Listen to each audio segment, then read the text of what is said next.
Hello everyone. The thoughtful investor book के अगले chapter में आपका स्वागत है, जो है चैप्टर नंबर 8। आज के टाइम पे जिस तरह से इंटरनेट की सुविधाएं बढ़ गई हैं, हर जगह पे इंटरनेट की सुविधाएं मिल जाती हैं। उससे हमें किसी भी टॉपिक के बारे में, किसी भी चीज के बारे में समझना और जानना बहुत ज्यादा आसान हो गया है। अगर बात करें स्टॉक मार्केट की, तो स्टॉक मार्केट के जो इंफॉर्मेशन होते हैं, जो न्यूज होते हैं, उनको समझना भी बहुत आसान हो गया है सोशल मीडिया के थ्रू, बिजनेस न्यूज चैनल्स के थ्रू या न्यूज पेपर के थ्रू। यानी इंफॉर्मेशन लेना, उनके बारे में जानना बहुत आसान हो गया है। लेकिन दिक्कत तो तब हो जाती है जब हमें ये समझ में नहीं आता कि कौन-सा न्यूज़ सही है, कौन-सा न्यूज़ गलत है और हमें किसी भी कंपनी के बारे में या किसी भी न्यूज़ के बारे में कितना जानना चाहिए और कितना नहीं जानना चाहिए। अगर बात करें माइक्रो इकोनॉमिक्स की, जो इंक्लूड करता है GDP, inflation rate, interest rate, unemployment और गवर्नमेंट के जो स्कीम्स आते हैं उनको। तो क्या होता है, जब मैक्रो इकोनॉमिक्स के डाटा आते हैं तो न्यूज़ चैनल्स उसे ब्रेकिंग न्यूज़ की तरह पेश करते हैं। उसके लिए एक्सपर्ट्स को इनवाइट करते हैं और उस पे घंटों चर्चा करते हैं। तो उस टाइम पे क्या होता है कि जो नए इन्वेस्टर हैं, जिन्होंने अभी-अभी स्टॉक मार्केट में एंट्री की है और कंपनी के फंडामेंटल्स को, कंपनी के वैल्यूएशंस को समझने की कोशिश कर रहे हैं, उनका ध्यान अचानक से इनकी तरफ जाता है और वो अपनी कंपनी के फंडामेंटल्स को समझने और वैल्यूएशंस को समझने के बजाय इन मैक्रो इकोनॉमिक्स पे अपना टाइम वेस्ट करने लगते हैं, ज़्यादातर टाइम देने लगते हैं। जबकि एक लिमिट के बाद मैक्रो इकोनॉमिक्स का कोई ज़्यादा इम्पैक्ट नहीं होता इन्वेस्टर की लाइफ में। यानी आप एक ऐसे इन्वेस्टर्स हैं जो कमोडिटी और करेंसी में काम नहीं करते हैं, तो आपके लिए माइक्रो इकोनॉमिक्स बहुत ज़्यादा इम्पोर्टेंट नहीं है, वो बहुत ज़्यादा इम्पैक्ट नहीं करता इन्वेस्टर्स की लाइफ पे। यानी जो सबसे ज़्यादा ज़रूरी चीज़ होता है इन्वेस्टमेंट के लिए, वो होता है एक स्ट्रॉन्ग कंपनी, एक स्ट्रॉन्ग वैल्यूएशंस वाली कंपनी, एक अच्छी बिज़नेस मॉडल। तो हम इस चैप्टर में, इस वीडियो में जो बात करने वाले हैं, उनके बारे में सबसे पहले समझ लेते हैं। हम सबसे पहले बात करेंगे कि मैक्रो इकोनॉमिक्स क्या है, इनके क्या फायदे हैं और हमें कितना जानना चाहिए मैक्रो इकोनॉमिक्स के बारे में। दूसरा है जो ये मैक्रो डाटा है, ये कितना रिलायबल है इंडिया में। जो तीसरा टॉपिक होगा वो होगा कि एनुअल बजट, पॉलिटिक्स या फिर ग्लोबल लिक्विडिटी फ्लो है, इन सब का कितना इम्पैक्ट रहता है स्टॉक मार्केट पे। और जो लास्ट टॉपिक होगा वो होगा कि जो फॉरेन इन्वेस्टर्स हैं जो इंडिया में इन्वेस्ट करते हैं, वो किस तरह से इम्पैक्ट करते हैं स्टॉक मार्केट को और इंडियन इकोनॉमी को। तो चलिए शुरू करते हैं और सबसे पहले समझने की कोशिश करते हैं कि मैक्रो इकोनॉमिक्स क्या होता है।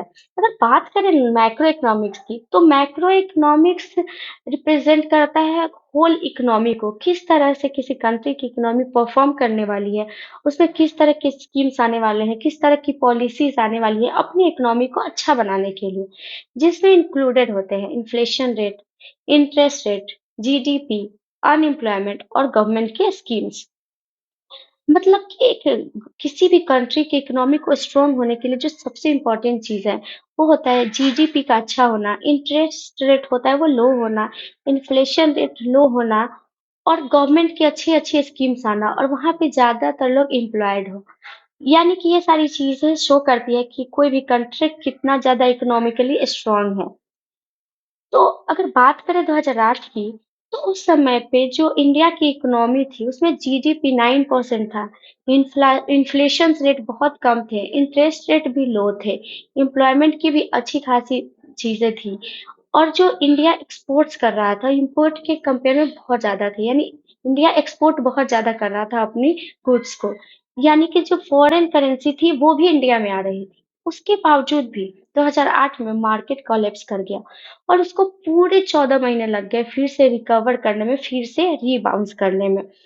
तो अगर पूरा-पूरा देखा जाए तो सिर्फ माइक्रो इकोनॉमिक्स नोट नहीं होती है, जो मार्केट को या स्टॉक मार्केट को इन्फ्लुएंस करती हैं और भी बहुत सारी चीज़ें होती हैं जो स्टॉक मार्केट को इन्फ्लुएंस करती है।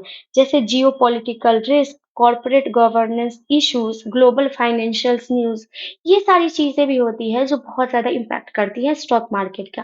अगर इन सब चीज़ को एक तरह से समझ के और समझने की कोशिश करें तो ये समझ में आता है कि सबसे ज़्यादा जो इम्पोर्टेंट चीज़ है इन्वेस्टमेंट के लिए, वो ज़रूरी है किसी कंपनी को समझना वो कितना स्ट्रॉन्ग है और वो किस तरह से चीज़ों को मैनेज कर रही है, वो उसके बिज़नेस मॉडल क्या है, उसके वैल्यूएशंस क्या हैं और दूसरा चीज़ होना चाहिए कि हमें लॉन्ग टर्म विज़न होना चाहिए, लॉन्ग टर्म के लिए इन्वेस्ट करना चाहिए। और एक और चीज़ है जिसको का बहुत ज़्यादा ख़्याल रखना चाहिए, वो है अपने पोर्टफ़ोलियो को हमेशा डाइवर्सिफ़ाई रखना चाहिए। अगर हम इन चीज़ों पे ध्यान देते हैं, तो मैक्रो इकोनॉमिक्स को एक लिमिट के बाद यानी थोड़ा-बहुत जानना तो इम्पोर्टेंट है, वो यूज़फुल होता है, लेकिन एक पॉइंट के बाद बहुत ज़्यादा जानना ज़रूरी नहीं हो जाता है। अगर बात करें एशियन पेंट की, तो एशियन पेंट आप सब जानते होंगे इस कंपनी की, ये बहुत ही स्ट्रॉन्ग कंपनी है पेंट इंडस्ट्री में। इस कंपनी के बारे में ऐसा न्यूज़ आए थे या फिर ऐसी चीज़ें चली थी कि आने वाले कुछ टाइम में जो क्रूड ऑयल है, उनके प्राइसेज़ 8% से भी ज़्यादा 8 टाइम्स बढ़ जाने वाले हैं। जबकि पेंट में जो क्रूड ऑयल होता है, उसका बहुत ज़्यादा इम्पोर्टेंस होता है। क्रूड ऑयल्स के की हेल्प से हम पेंट्स को बनाते हैं। तो जब ये न्यूज़ फैला तो जितने भी इन्वेस्टर थे, जिन्होंने एशियन पेंट में इन्वेस्ट कर रखा था, उनमें एक अजीब तरह का डर फैल गया और उन्होंने प्रॉफ़िट बुक करने के चक्कर में अपने स्टॉक को बेच दिए और उन्होंने अच्छा प्रॉफ़िट भी कमाया, लेकिन उस समय पे उन्होंने पैनिक सिचुएशन में अपने स्टॉक्स को बेच दिए। लेकिन जब क्रूड ऑयल के प्राइसेज़ बढ़े, उसके बावजूद भी कंपनी का परफ़ॉर्मेंस बिल्कुल भी खराब नहीं हुआ। वो कंपनी ग्रो करती रही, अच्छा इनकम, अच्छा पैसा बनाकर अपने इन्वेस्टर को देती रही। तो वसंत महेश्वरी जी बताते हैं कि जब कंपनी स्ट्रॉन्ग होती है, तो वो इन सारी चीज़ों को पहले से ही मैनेज कर लेती है। यानी एशियन पेंट कंपनी ने क्रूड ऑयल के जो रिसेशन थे, जो उनकी कमी आने वाली थी, उनको पहले ही समझ लिया था और उसको मैनेज कर लिया था। तो स्ट्रॉन्ग कंपनी का होना बहुत ज़रूरी है इन्वेस्टमेंट के लिए। यानी जो स्ट्रॉन्ग कंपनी है वो पहले ही जान जाती है कि कौन-सी चीज़ का प्रभाव उनके कंपनी पे पड़ने वाला है और उसका ख़्याल वो पहले से रखती हैं और उसको मैनेज करती हैं। वहीं पे बात करें अगर इसके क्या इस्तेमाल है, क्या यूज़ हैं और किस तरह से अ, ये काम करती है स्टॉक मार्केट में, तो अगर 1930 के रिसेशंस की बात करें, तो उस समय पे क्या हुआ था कि जो कंपनी के प्राइसेज़ थे, जो कि वहाँ पे बहुत ज़्यादा इकोनॉमिक रिसेशन चल रहा था, जो स्टॉक प्राइसेज़ थे वो बहुत गिर गए थे। जो उनके एक्चुअल प्राइस थे, उनके कंपेयर में वो बहुत ही कम थे। यानी स्टॉक प्राइसेज़ इतना ज़्यादा गिर चुके थे, जबकि कंपनी का जो एक्चुअल वैल्यू था वो बहुत अच्छा था, वो कंपनी स्ट्रॉन्ग थी फंडामेंटली। तो उस समय पे बहुत सारे ऐसे इन्वेस्टर्स आए, जिन्होंने उसमें स्टॉक में इन्वेस्ट किया और लॉन्ग टर्म के लिए इन्वेस्ट किया और बहुत अच्छा पैसा बनाया। वहीं पे अगर हम बात करें कि मैक्रो इकोनॉमिक्स को समझना क्यों ज़रूरी है और मैक्रो इकोनॉमिक्स किस तरह से स्टॉक मार्केट को इन्फ्लुएंस करती है। तो 2009 के टाइम पे गवर्नमेंट के कुछ स्कीम्स आए थे। उन स्कीम की वजह से जो 2009 में अचानक से एक बुल फ़ेज़ आ गया था, यानी बुल फ़ेज़ का इनिशिएटिव हो गया था, इनिशियल फ़ेज़ स्टार्ट हो गए थे, यानी वहाँ से बुल फ़ेज़ स्टार्ट हो गया था। उन सारे स्कीम के बारे में हम एक-एक करके बात करेंगे। सबसे पहला स्कीम था सिक्स्थ पे कमीशन, दूसरा स्कीम था Mahatma Gandhi national rural employment scheme, तीसरा स्कीम था फार्म लोन वीवर और चौथा स्कीम था फूड सिक्योरिटीज बिल। इन सारे स्कीम्स के आने की वजह से जो डिस्पोजल इनकम थे वो बहुत ज़्यादा बढ़ गए थे। अगर बात करें सिक्स पे कमीशंस में, तो इसमें क्या हुआ था कि जो गवर्नमेंट एम्प्लॉयी थे, जो गवर्नमेंट में काम कर रहे थे, उनके जो सैलरीज़ थे या पेंशन थे, उनको गवर्नमेंट ने बढ़ा दी। इस वजह से डिस्पोजल इनकम बढ़ गया। वहीं पे अगर बात करें Mahatma Gandhi national rural employment scheme की, तो इसमें जो रूरल लोग थे, उनको जॉब प्रोवाइड किया गया अलग-अलग चीज़ों में गवर्नमेंट के द्वारा, जिसके कारण डिस्पोजल इनकम बढ़ा। अगला था फॉर्म लोन वेवर। इसमें फार्मर्स को उनके लोन पे एक रिलीफ प्रोवाइड किया गया। इसकी वजह से भी डिस्पोजल इनकम्स बढ़े। चौथा फूड सिक्योरिटीज बिल। इसमें जो रूरल एरिया में जो गरीब लोग थे, उनको अनाज प्रोवाइड कर रही थी गवर्नमेंट, जिनसे उनके जो जरूरी नीड थे, जो खाने के नीड थे, वो पूरे हो रहे थे। इसकी वजह से वो बाकी जो पैसे थे, उनका वो इस्तेमाल अलग-अलग प्रोडक्ट्स, अलग-अलग गुड्स को खरीदने के लिए कर रहे थे। तो इन 4 सिनेरियो में क्या हुआ था कि जो डिस्पोजल इनकम था वो बढ़ गया था। जिसकी वजह से जो लोग माइक्रो इकोनॉमिक्स को उस समय समझ रहे थे, उन्होंने इसको अच्छे से समझा और उसके बाद से उन्होंने देखा कि इसमें एक एक बुल फेज़ आने वाला है, यानी ये बहुत अच्छा काम करने वाला है। इसलिए उन्होंने एफएमसीजी, एग्रीकल्चर रिलेटेड कंपनीज़ और रूरल इंफ्रास्ट्रक्चर डेवलपमेंट जो कंपनीज़ थी, उनमें बहुत ज़्यादा इन्वेस्ट किया। इस समय पे भी वसंत माहेश्वरी जी बताते हैं कि ये समझना बहुत ज़रूरी होता है कि इस समय पे कौन-सी कंपनी अच्छा करने वाली है, यानी उस समय पे भी उनके फंडामेंटल्स को समझना बहुत ज़्यादा ज़रूरी हो जाता है। तो इन सारी चीज़ों को समझकर जिन लोगों ने इसमें इन्वेस्ट किया, उन्होंने अच्छे पैसे बनाए, उन्होंने अच्छा पैसा बनाया। तो मैक्रो इकोनॉमिक्स एक लिमिट तक ज़रूरी होती है, लेकिन सबसे ज़्यादा जो ज़रूरी होता है, वो होता है कंपनी के फंडामेंटल्स और उनके जो भी बिज़नेस मॉडल हैं, यानी कंपनी को समझना, उनको एनालाइज़ करना बहुत इम्पोर्टेंट होता है। अगर अब आगे बात करें कि मैक्रो डाटा है वो रिलायबल क्यों नहीं है, कि कितनी रिलायबल है इंडिया में, तो वसंत महेश्वरी जी बताते हैं कि कई बारी क्या होती है कि जो डाटा ऑफ़िशियल डाटा होती है, मतलब जो प्रोवाइड की जाती है किसी भी कंपनी के द्वारा जो डाटा, वो कई बारी क्या होती है कि वो आउटडेटेड डाटा होती हैं। यानी एक प्रॉपर डाटा प्रोवाइड नहीं की जाती कंपनी के थ्रू ऑफ़िशियल डाटा पे, जिसकी वजह से वो अनरिलायबल हो जाती हैं। वहीं पे बसंत महेश्वरी जी बताते हैं कि जो इंडियन मार्केट है, वो बहुत बड़ा ब्लैक मार्केट है। यानी बहुत सारी चीज़ें होती हैं जिसे इस ऑफ़िशियल्स डाटा में कवर नहीं होता है। बहुत सारी चीज़ें ऑफ़िशियल डाटा में कवर नहीं हो पाती हैं, वो नहीं एक्चुअल शो करती हैं। इस वजह से इंडिया में जो मैक्रो डाटा है, वो बहुत ज़्यादा रिलायबल नहीं होते हैं, वो अनरिलायबल्स होते हैं। अब बात करते हैं एनुअल बजट की। अगर एनुअल बजट की बात करें तो बसंत महसर जी बताते हैं कि एनुअल बजट किसी एक पार्टिकुलर कंपनी को इम्पैक्ट नहीं करती है। अगर वो इम्पैक्ट करती है तो वो जितनी भी स्टॉक मार्केट की कंपनीज़ हैं वो सबको इम्पैक्ट करती है। यानी वो पूरे मार्केट को इम्पैक्ट करती है। वो किसी पार्टिकुलर कंपनीज़ को जनरली इम्पैक्ट नहीं करती है। यानी कि जो कंपनी स्ट्रॉन्ग है, जिनके फंडामेंटल स्ट्रॉन्ग है, एक अच्छी कंपनी है, उन पे बजट का बहुत ज़्यादा प्रभाव नहीं पड़ता है। जबकि जो कंपनी वीक है, उनके फंडामेंटल्स अच्छे नहीं है, वैल्यूएशंस अच्छी नहीं है, वो कंपनी बजट अच्छा आने के बावजूद भी बहुत अच्छा नहीं कर पाती है। उसी तरह से बात करें अगर पॉलिटिक्स की, तो बसंत महेश्वरी जी बताते हैं कि पॉलिटिक्स का प्रभाव स्टॉक मार्केट पे होता है, लेकिन अगर कंपनी स्ट्रॉन्ग है, उसके फंडामेंटल स्ट्रॉन्ग है तो बहुत ज़्यादा नहीं होता है। लेकिन हाँ, अगर पॉलिटिकल स्टेबिलिटी किसी कंट्री में है, यानी कि एक गवर्नमेंट काफ़ी टाइम तक अच्छा काम कर रही है, स्टेबल है गवर्नमेंट, तो उस टाइम टाइम पे बिज़नेसेस को ग्रो करने के लिए या बिज़नेसेस को अच्छे से मार्केट में आने के लिए बहुत ज़्यादा फ़ायदा मिलता है। यानी एक स्टेबल जो गवर्नमेंट होती है, वो स्टॉक मार्केट को या बिज़नेसेस को बहुत इम्पैक्ट करती है। इससे ज़्यादा बिज़नेसेस आते हैं और ज़्यादातर लोग स्टॉक मार्केट में ट्रस्ट दिखाते हैं क्योंकि उस समय की जो इकोनॉमी होती है उन्हें दिखाई देती है कि स्टेबल है, ये ग्रो करेगी या जो भी।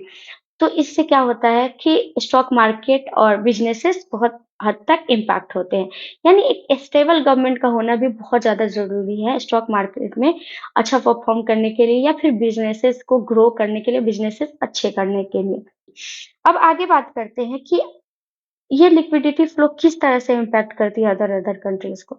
तो उनके जो भी लोग वहाँ पे इन्वेस्टमेंट करते हैं या फिर उनके पास पैसे होते हैं तो दूसरे कंट्रीज़ में इन्वेस्टमेंट करते हैं या उनके एक्सपोर्ट्स बढ़ते हैं, इंटरेस्ट बढ़ते हैं। इसकी वजह से जो अदर कंट्रीज़ होते हैं, उन पे बहुत अच्छा इफ़ेक्ट पड़ता है लिक्विडिटी का।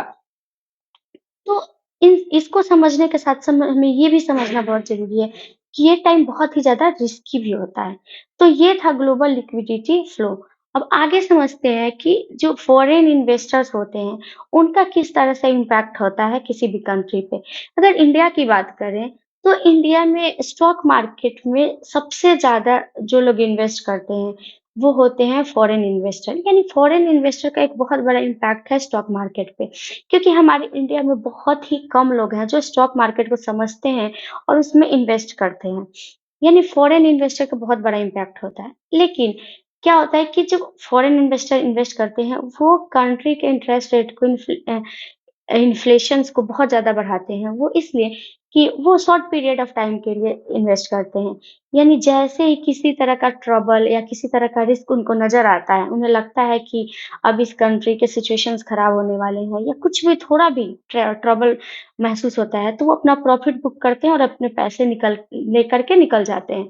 जिससे स्टॉक मार्केट में बहुत ज़्यादा इफ़ेक्ट होता है, वहीं साथ-साथ इंडियन जो करेंसी होती है या जो उस देश में जिस देश में वो लोग इन्वेस्ट करते हैं, स्पेशली हम इंडिया की बात करें तो इंडियन करेंसी बहुत ज़्यादा इम्पैक्ट होती है। अगर बात करें 2008 की, तो 2008 में जैसे ही यूएस फेडरल ने अपने इंटरेस्ट रेट को बढ़ाए, जितने भी इन्वेस्टर थे जिन्होंने इंडिया में इन्वेस्ट कर रखा था, उन्होंने अपने प्रॉफिट बुक किए और अपने पैसे को लेकर के यहाँ से चले गए, जिसकी वजह से स्टॉक मार्केट पे भी बुरा इम्पैक्ट पड़ा और इंडियन करेंसी पे भी बहुत ही बुरा इफेक्ट पड़ा। ये जो इंडियन इन्वेस्टर्स होते हैं, उनसे बहुत ज़्यादा प्रभाव पड़ता है इंडिया के स्टॉक मार्केट पे या इंडिया के इकोनॉमी पे।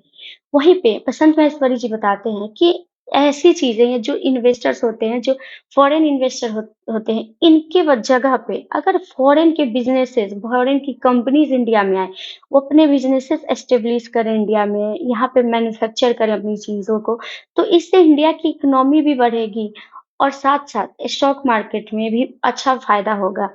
अगर मान लें कि कोई कंट्री जैसे पेप्सी की ही अगर एग्ज़ाम्पल लें, अगर पेप्सी कंपनी है, वो अपना मैन्युफैक्चरिंग प्लांट या बॉटलिंग जो प्लांट इंडिया में एस्टेब्लिश करती है, तो उसके लिए उसे अच्छा पैसे की ज़रूरत है और लॉन्ग टर्म विज़न होना चाहिए। क्या उनके पास लॉन्ग टर्म विज़न होगा, अच्छा पैसा होगा, तभी वो इस कंट्री में अपना मैन्युफैक्चरिंग प्लांट लगाएँगे।